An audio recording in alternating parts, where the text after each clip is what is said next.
Welcome back to Nepal Travel Vlog Part 2. Hope you have watched Part 1. If you're watching from another country, don't forget to turn on captions. You can even translate this video into Hindi, Tamil, Sinhala, or your preferred language to enjoy the vlog comfortably. Day 4 started at Mystic Mountain.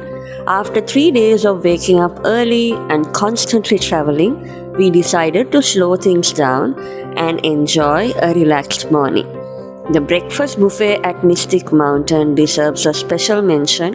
What impressed me the most was that the menu keeps on changing every day. Instead of serving the same dishes repeatedly, they keep introducing new varieties, especially Indian breakfast options. That's a simple but smart customer retention strategy.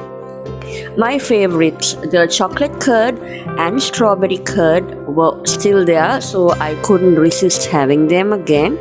I added some nuts on top and tried to keep my breakfast healthy. This time we chose to sit outside of the balcony. Imagine having breakfast while overlooking Shiva Lake, the mountains, the cable car moving across the hills. Sometimes the view itself becomes part of the hotel's product, and Mystic Mountain has definitely mastered that.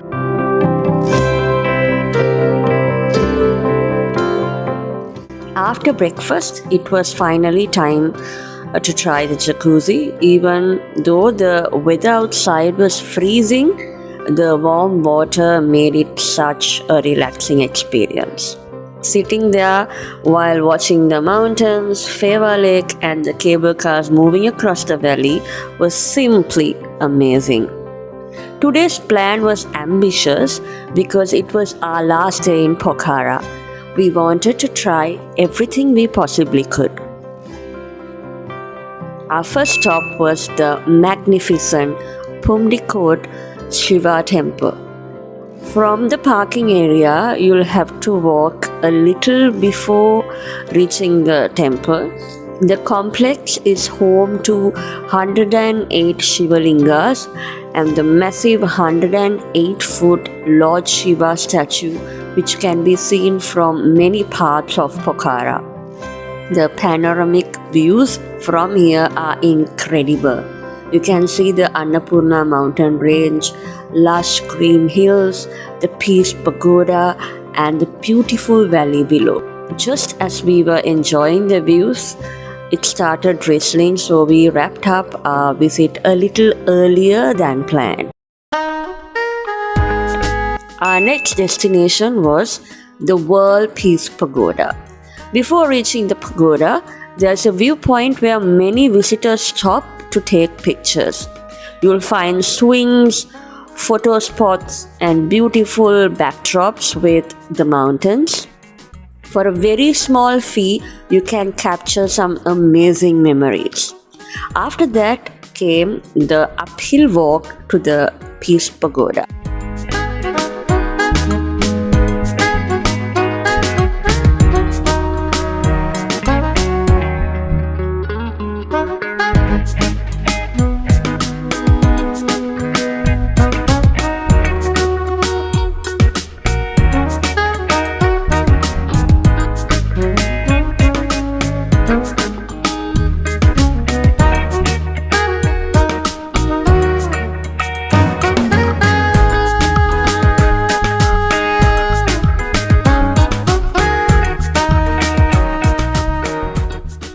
The World Peace Pagoda was built to promote peace, harmony, and unity across the world. The 4 Buddha statues represent different stages of Lord Buddha's life, And what made this place even more special for me was its Sri Lankan connection. One of the Buddha statues was gifted by Sri Lanka, and even the crystal placed on top of the stupa was donated by Sri Lanka. So Nepal focuses on religious tourism. So the World Peace Pagoda is not just selling beautiful views, it's selling history, spirituality, peace, and emotional connection. That's what great branding does. Tip number 1, don't try to cover Pumdikot, the Peace Pagoda, Gupteshwar Cave, and Davis Falls all in just one day. There is far more walking than we expected, and by the end of the day, we were completely exhausted. Tip number 2, if you are visiting religious sites in Nepal, it's better to wear modest clothing. Although I didn't notice strict dress code signboards, most local visitors were dressed conservatively, so you'll feel much more comfortable if you do the same. Our third stop was the Gupteshwar Mahadev cave. This is one of the longest natural caves in Nepal and also an important Hindu pilgrimage site.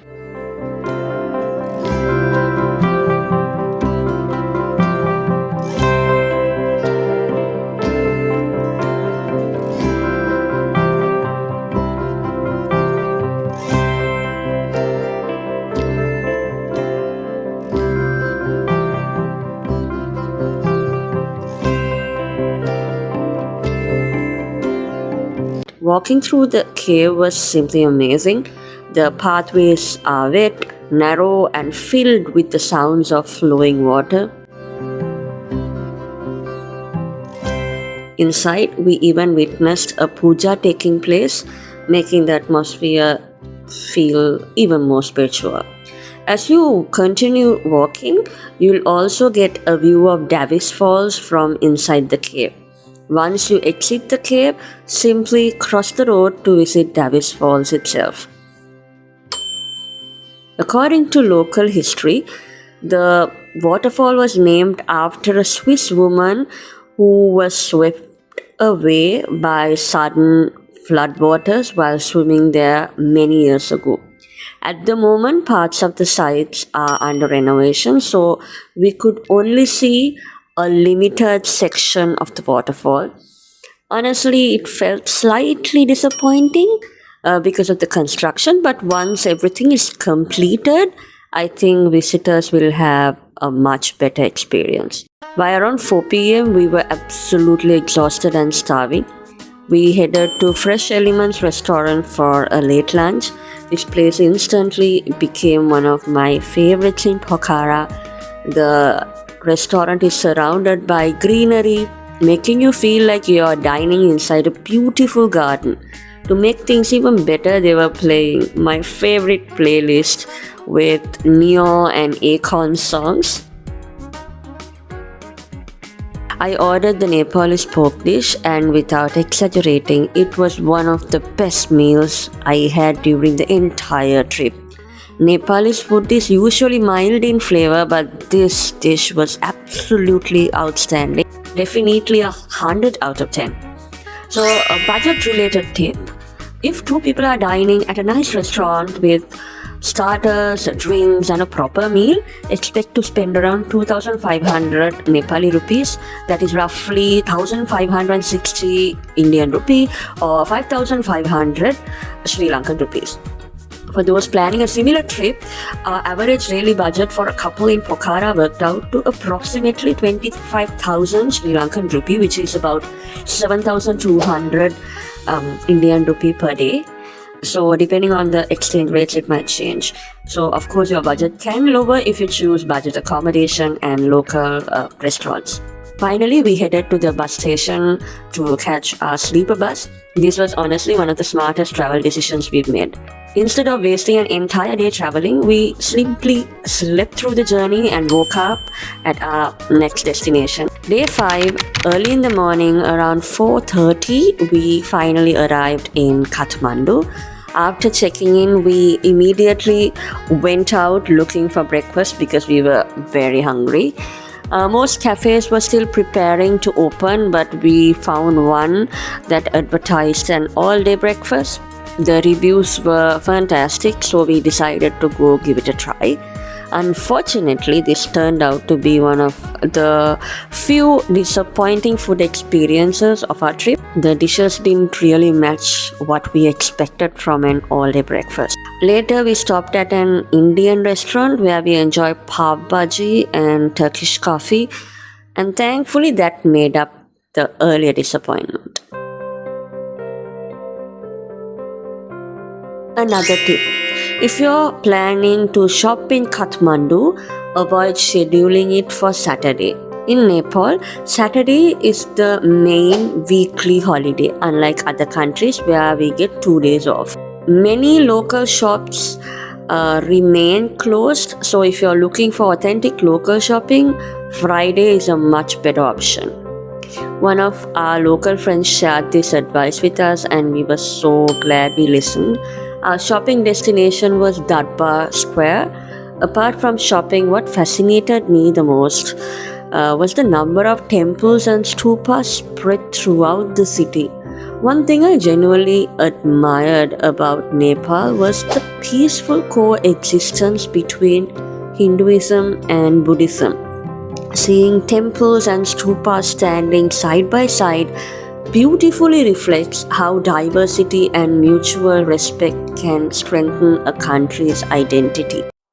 We ended the night at LOD, also known as Lord of the Drinks.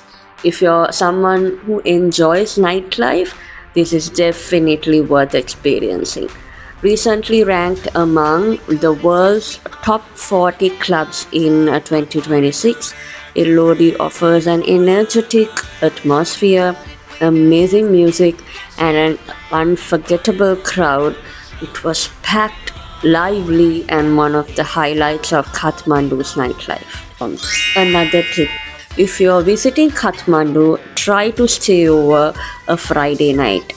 Almost every restaurant comes alive with live bands or DJs. The streets become vibrant, and the entire city has an incredible energy.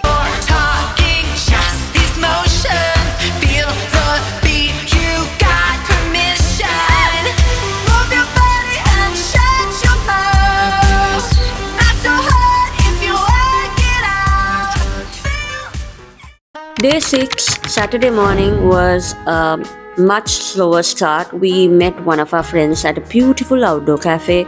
It had a children's play area, and we noticed many foreign families enjoying breakfast there. The food was delicious and the atmosphere was peaceful.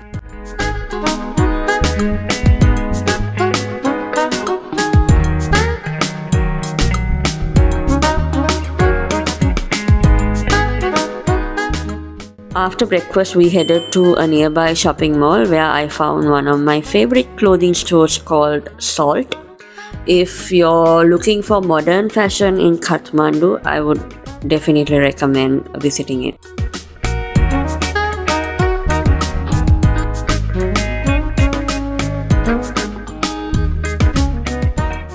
One experience I had been waiting for throughout the trip was a sound healing session. We had originally planned to do it in Pokhara, but unfortunately we ran out of time. We finally booked a session at Arogya Sound Healing and Yoga in Kathmandu. It was honestly one of the most relaxing experiences of the trip. Sound healing uses different vibrations and frequencies to promote deep relaxation. Some of the benefits include reducing stress and anxiety, helping your body relax after long days of traveling, improving sleep quality, calming your mind, and creating a sense of emotional balance.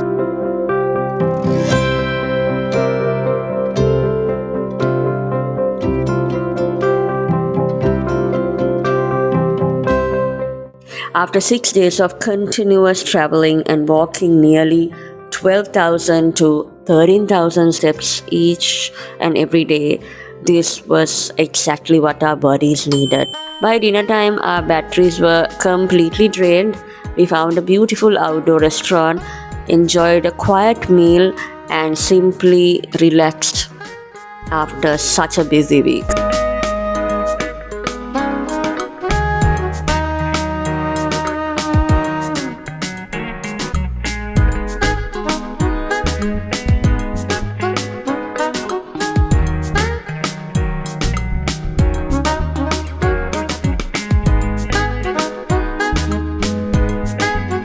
Day 7, our final day in Nepal had arrived.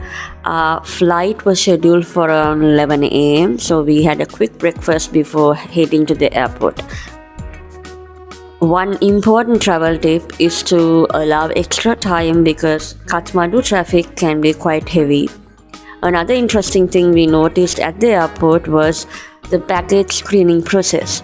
After checking in your baggage, you'll be asked to wait nearby until you actually see your bags pass through the conveyor belt before entering the departure area.